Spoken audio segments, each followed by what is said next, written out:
कर्जत तालुक्यात होत असलेलं शिलार धरण 25 मे 2025 रोजी मंजूर झालं. हे धरण मंजूर झाल्यावर प्रत्येक ग्रामपंचायतमध्ये विरोधदर्शक ठराव मंजूर झाला. त्यामध्ये कशळे ग्रामपंचायत, मोगरज ग्रामपंचायत, पाथरज ग्रामपंचायत, रजपे ग्रामपंचायत, जांभरू ग्रामपंचायत, टेंबरे ग्रामपंचायत येथील सर्व समाज बांधवांनी एकत्र येत शिलार धरणाविरोधी ठराव मंजूर केला. सर्व स्तरातून आदिवासी समाज बांधवांतून टोकाचा विरोध शिलार धरणासाठी केला जात आहे. यासाठी संबंधित सर्व विभागाला मंत्रिमंडळ असेल, मुख्यमंत्री, उपमुख्यमंत्री याच विभागाला धरणाच्या विरोधातील पत्र देण्याचे काम ग्रामीण मंडळाच्या दिशेने रसाळ यांच्या माध्यमातून करण्यात आले. त्यानंतर एक स्मरणपत्र दिले. त्यानंतर मुंबई हायकोर्टामध्ये धरणाच्या विरोधात याचिका दाखल करण्यात आली आहे. शिलार धरणाविरोधी ग्रामपंचायतमध्ये ठराव घेऊन कलेक्टर ऑफिसला स्मरणपत्रही देण्यात आले. येथील प्रत्येक व्यक्तीचा या धरणाला विरोध आहे. या सर्वांचं म्हणणं आहे की हे धरण आमच्या भागात झालं नाही पाहिजे व त्याला हद्दपार केल्याशिवाय आम्ही स्वस्थ बसणार नाही. हे सुरू असताना महालक्ष्मी कन्स्ट्रक्शन कंपनीकडून शिलार धरणाच्या कामाला सुरुवात करण्यात आली असून तेथील स्थानिक नागरिक व शेतकरी यांना कोणत्याही प्रकारची नोटीस न देता कामाला सुरुवात केल्यामुळे नागरिकांमध्ये संतापाची लाट उसळलेली आहे. या जमिनीवरती लहानाचे मोठे झालो, तसेच उपजीविका याच भागावरती अवलंबून आहे आणि या आमच्या पायभूमीला आमच्यापासून हिसकावण्याचे काम सरकार करतंय.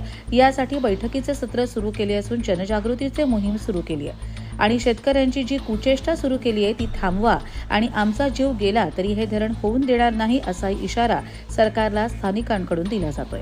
या धरणाच्या विरोधासाठी 10 धरण हद्दपार करण्यासाठी आम्हाला रास्ता रोको करावा लागेल तरी चालेल, घेराव करायला लागला तरी करणार, आमरण उपोषण करू, शरीरामध्ये शेवटच्या रक्ताचा थेंब असेपर्यंत या धरणाला टोकाचा निर्णय आम्ही करणार असल्याचं दिनेश रसाळ यांच्याकडून सांगण्यात आलं.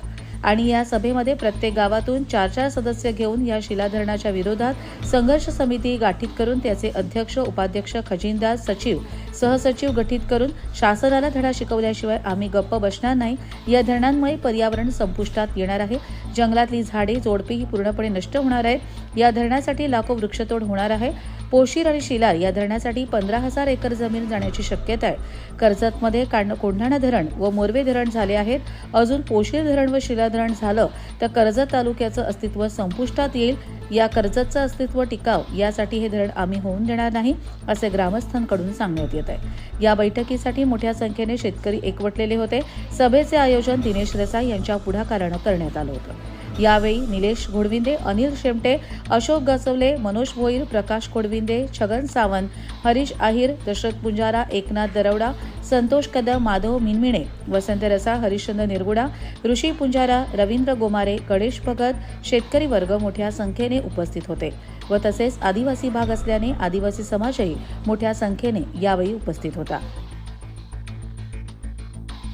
कर्जत लाईव्हसाठी रामदास माई, कशळे.